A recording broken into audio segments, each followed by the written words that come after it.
Why is the truth so important? You have to have the truth to have a starting point. And your true self is found in that very uncomfortable zone. We all look for toughness. We all want it. But we look for it in a comfortable environment. You will not find toughness in a comfortable environment. Those of you who are listening to this, you will not find it. The only way you find it is to drown yourself in a position where you're just out of sorts, where you can't swim and you're drowning. You're drowning. And you say, you know what, man? Yeah. Once you come face to face with who you are, you have a starting point. It's in our head saying, you know what, man? Dude, you're not doing shit. You're wasting a bunch of percentage here. In this other 80% is suffering, pain, failure, self-doubt, darkness, and then a whole bunch of light. But to get to this light, you gotta go through all of this shit. You're not succeeding, you're not achieving. It's because you're afraid to go in that dark place and find yourself. You're setting goals you know you can reach. And when you do that, that fear, that insecurity, that doubt, that's where you grow. You must always set goals that you think you cannot achieve. And then there you get better. When that alarm clock goes off at 4 or 5 in the morning, your mind says no. You just say, this is what we do. This is what we do now. Because to get to where you want to go, the amount of pain involved, the amount of mental pain, of how many times you're going to have to do something that you don't want to do to get to where you want to go. Every day, you must ask yourself, did I do enough? I don't want to live this lifestyle, but to get to the other side of this, I have to. So if you really want it, you realize what trying is and what trying is not. Your brain is the most powerful weapon in the world. Your brain is the only thing you have when you're going through depression, when you're going through hard times, when you're going through death, real life shit. You're alone. You're alone. You may have a shrink you're going to, you may have a best friend you're going to, but there's 24 hours in a day when you're alone in this brain. If you can't control your own brain and your brain controls you, you gotta tell your brain where you wanna go and how you wanna go and how you wanna do it. All I knew back then was hard work. Gotta work hard. I wanna feel victory. And victory for me wasn't winning, it was just finishing. So I said, you know what? If I could feel like these guys feel, it would change my life. I became hell. And that became my new norm. I gave myself no way out. There was nothing outside these walls of hell. Nothing. And literally, I started feeling victory just by putting myself in the battle. I started realizing, man, just by going to war with myself every day and putting these challenges and these goals and these obstacles, these insurmountable obstacles, now we can move from there.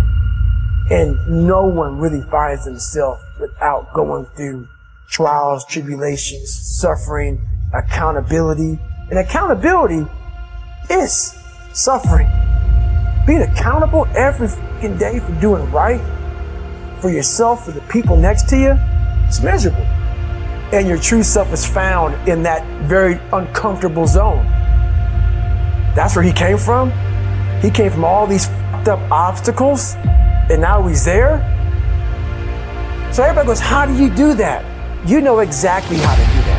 Part of spiritual development is to recognize the satanic tendencies that characterize you and to fully wrestle with them and to integrate them. That's the thing. It's not so much to cast them away, it's to transmute them. You know, and you can see the difference between people who've done that and people who haven't, at least to some degree, because people who haven't integrated the shadow at all are naive. And you can tell that when you look at them, and you can tell that when you talk to them. And because they're naive, they're often resentful as well because they get taken advantage of. If you're harmless, you're not virtuous. you're just harmless. You're like a rabbit. A rabbit isn't virtuous. It's just can't do anything except get eaten. It's not virtuous. If you're a monster and you don't act monstrously, then you're virtuous. You know, troublemakers, if they didn't break the rules, they wouldn't attain the highest goal. So it's very peculiar, but it's very, very, very, very common mythological notion. You know, the hero has to be a monster. If you're going to be a fighter, you have to want to win. And you have to want to hurt people. I mean, not for the sake of hurting them. That's what makes you different than an evil person. But you have to have that capacity. You have to develop that.